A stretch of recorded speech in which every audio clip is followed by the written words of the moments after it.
Good morning. That looks dramatic, doesn't it? It is 7:30. Don't feel very well. That is a bit of a problem. So I'm really letting you behind the curtain now. I get it's very similar to sinusitis symptoms when I trigger certain allergies, and it's typically when I have a lot of yeast and apparently dairy, because I've definitely overdone it on some dairy stuff. But I feel a bit nauseous, I've got a headache, and I've got pain behind my eyes. And I know that that's going to last the whole day, and it really slows me down. Excuse me, I feel really lethargic. So that's fucking annoying. It's not Saturday though. If it's show day, it's a problem. But today it's not quite so bad, and I'm in pretty good shape when it comes to my notes. Got to get down to the UFC Apex for a meeting about the show. Repping. Time to go for it. Hopefully I don't get injured like everyone else.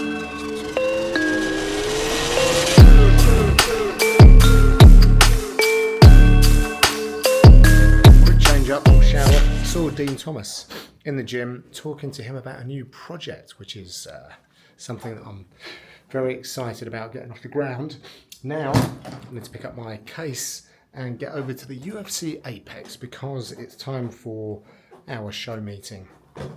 But hopefully I'll be able to look around the halls, see who's there, and introduce you to some people. It's a little different from when I was last here. I did some construction work. That is different. Let's go in, go speak to some people, get some work done. They brought the Brit to town. How are we going? Good. There he is, my saviour. Hey, did you see how good he was? Wait a minute. Did you see how good he was in Saudi? He actually worked. He was good. It was actually laughable. It was. I'm watching. My hands.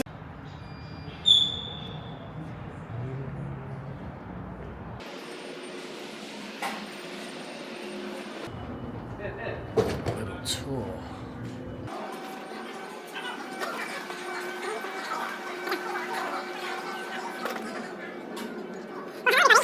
Right, let's go take a look at the Apex, which is a building site at the moment. Right.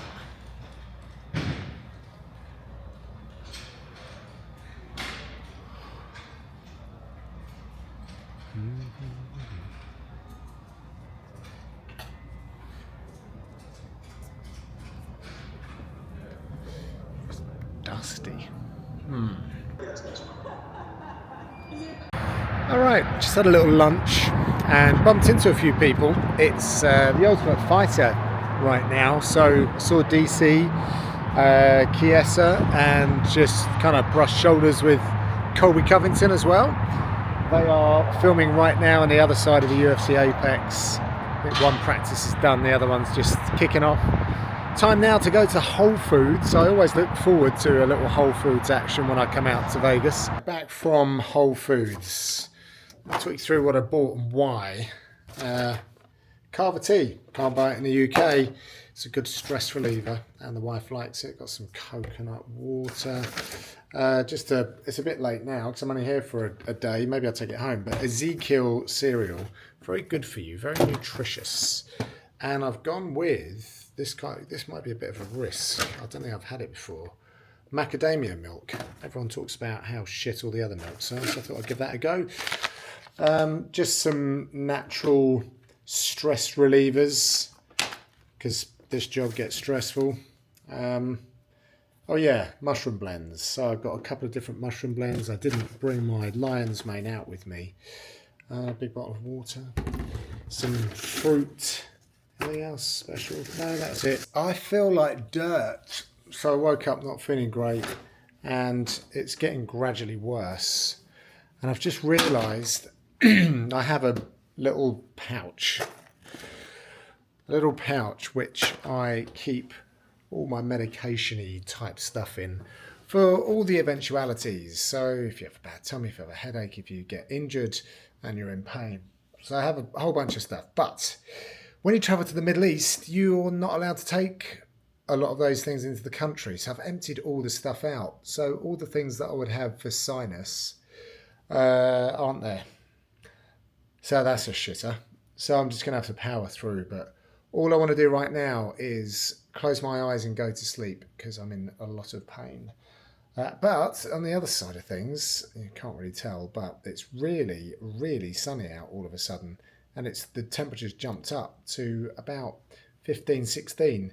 So another part of me just wants to go sit outside and just put the sun on my face. But yeah, we are now on the countdown. It is 1:30, so there's not a lot of time tomorrow. So it all really needs to be done tonight. So I will crack on with what needs to be done. Sun's just about gone down on Las Vegas. I, on the other hand, I am really struggling. I feel like the power has gone out of my right eye. So much against some of the advice that I think I was trying to impart earlier this week. It is something like 5 o'clock, I reckon, and I've got to go to bed just to try and sleep this off. I had to go and get an Uber Eats driver to pick me up some Sudafed, and I've just taken that, but I'm really struggling, so I'm going to go and put my head down for a bit and then get back to work, finish off my scripts and also the fighter bios. Sometimes you just got to be a bit smart and not quite throw in the towel, but just take a time out. All right, 9 o'clock. All my scripts have been submitted. I think they're in pretty good shape as well. I'm starting to feel a little bit brighter, so I'm grateful for that. I was getting a little worried there. It was building and building, but now the pain has gone. The medication maybe has helped that along. I'm just eating some cereal and berries, just I don't want to take a risk on eating any processed food at this point. I just had a piece of salmon and rice for dinner. I've got to do my fighter bios now, get them all across for printing because there's not a lot of time tomorrow morning. So I'm getting a haircut. It's pretty busy downstairs. I went down to collect a package from the UFC and all of the lovers are out. So this is my Valentine's. I just found out from my wife that this is the 3rd year in a row where I haven't been at home for Valentine's. So probably not super popular around February 14th. And there's pressure now for me to do something extra special if indeed I find myself back home in 2026 around the same date. Anyway, we'll deal with that when we get to it. For now, I'll keep reading my card and keep sending little love notes back home.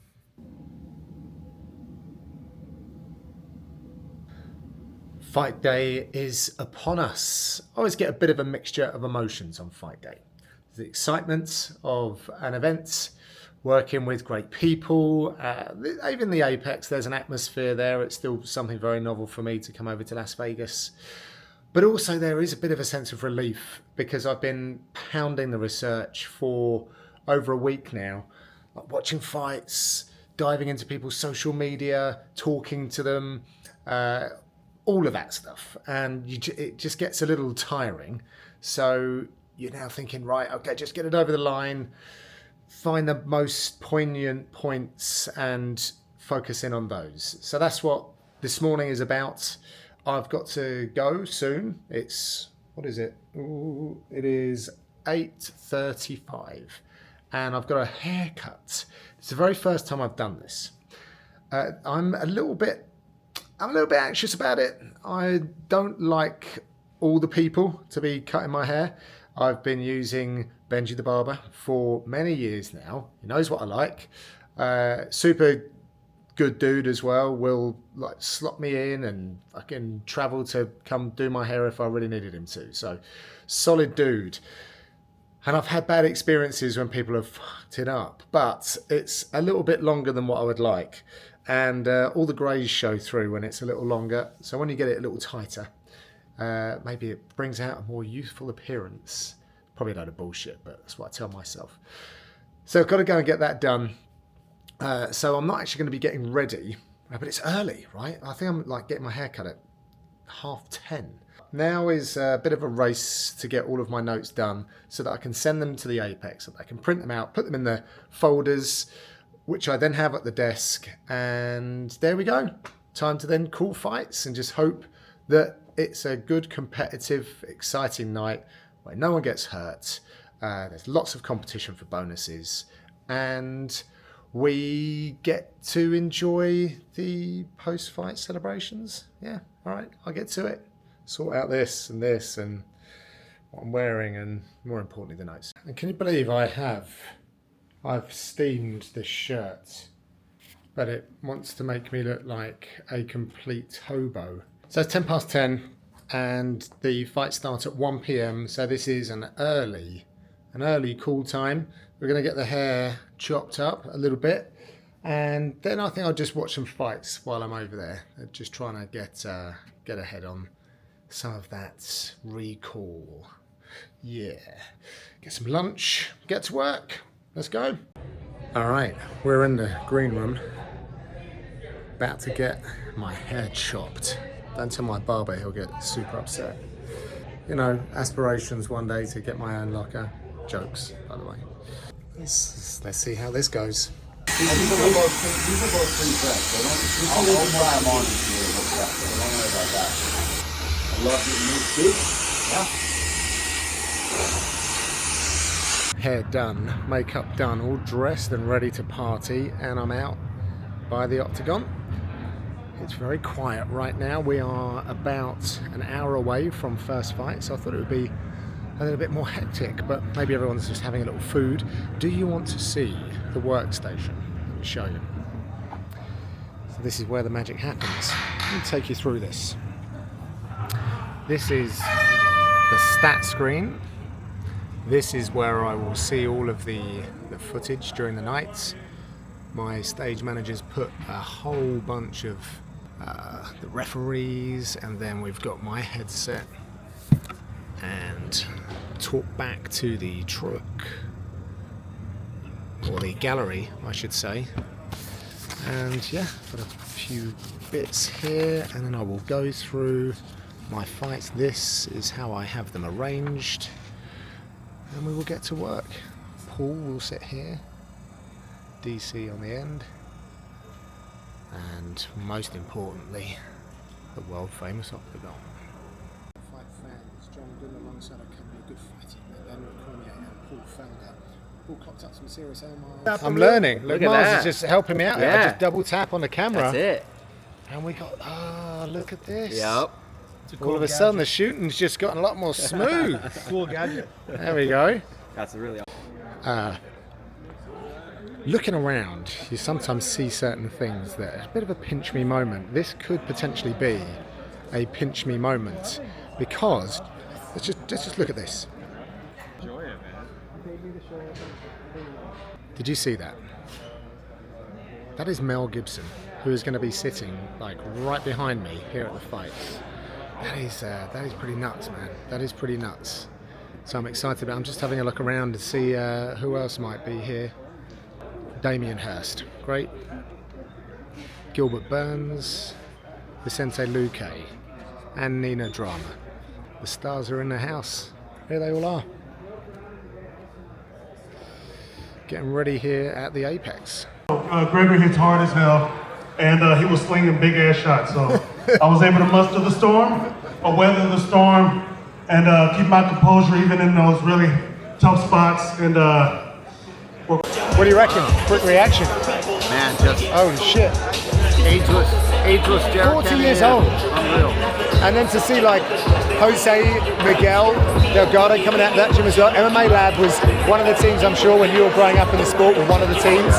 They've always been there or thereabouts, but to see these young guns coming through as well, Yeah. I love it. I love it. I love it. I love talking to the coaches right afterwards. Yeah. John Crouch was just like, man, A legend in the game. he was stressing me out that first round. He's like, yeah, That was some event. All right, let's go get changed.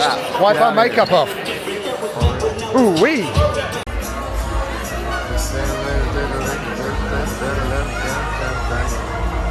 It's crazy. It's cool. Please enjoy. Thank you. My pleasure. Nice. Thank you very much. Those burgers are great. Fries.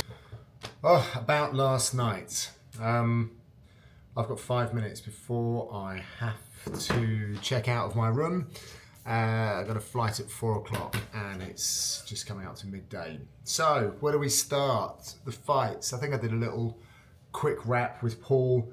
Obviously, Jared Cannonier, absolutely outstanding, so inspired. 40 years old and still putting in performances like that. I don't know how he got out of the first round. Like, he took so many big shots, and RoboCop, just what an immense human being. Yeah, but couldn't keep it going, could he?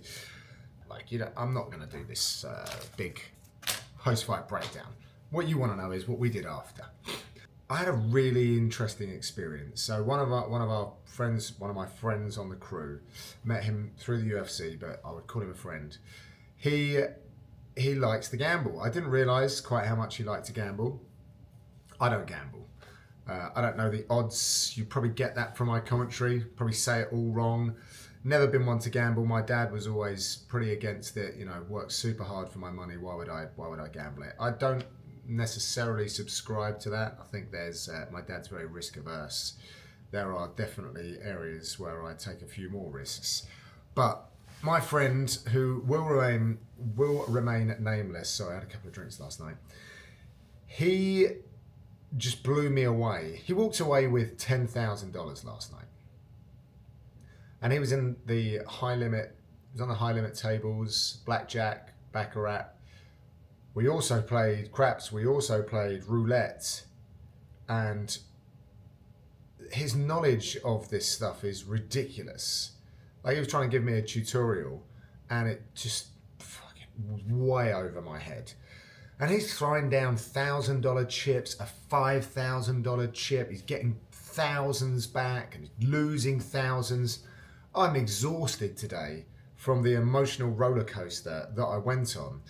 And then there's a Huff and Puff, so the slots, the high limit slots, he was trying to get the fucking 20,000 or 98,000 jackpot, and I mean the amount of money he put into this slot machine, hundreds, I mean probably $1,000, I can't remember, but it's just wild to me, it really is. I mean, no judgment, I'm just fascinated by it.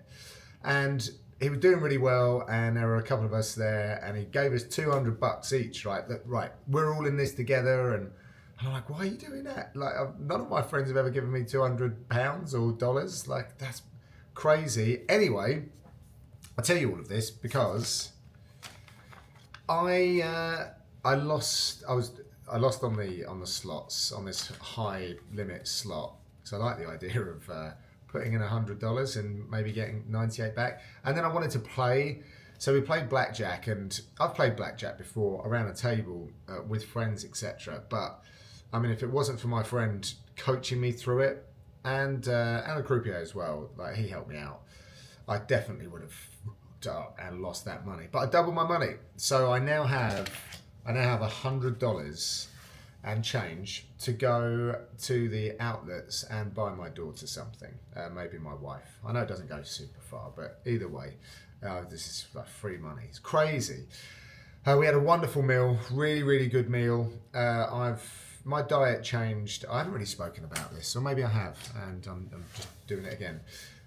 I changed my diet. I was plant-based for 8 years and was like fully involved in all of that. But there are just some health things that were presenting on my blood work and some other stuff. And then the travel, and then the home life. It was becoming increasingly more challenging. And then I wasn't sure whether it was actually going to be like net beneficial to me health-wise. But I've avoided certain foods, but I did have red meat last night. I think I've had red meat 3-4 times now in 10 years. Maybe it's 5 times now, 5 or 6 times. Maybe it's 6 or 7 times. No, but not that many times at all. But I did go, and it was just a wonderful experience. So regardless of that, I went to a really good restaurant here at the Durango and had a good time, some nice drinks, some great surroundings. and I really cherish those moments. I'm super blessed. I'm definitely past middle age now. I doubt I'm gonna live to 94. So yeah, you kind of you get to a point in your life where you start thinking about all of this stuff, and yeah, and I'm super blessed and grateful. And now I'm going to clear out of here and go to buy some gifts for people. What a beautiful day! Holy hell! I'm almost cooking out here. We've got my sunnies as well. But let's go shopping. Let's go spend my winnings.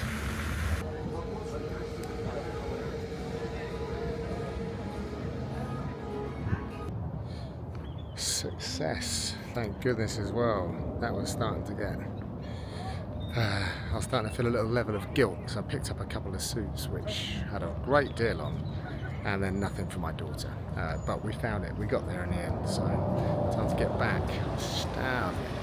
Get a little lunch, get on a plane.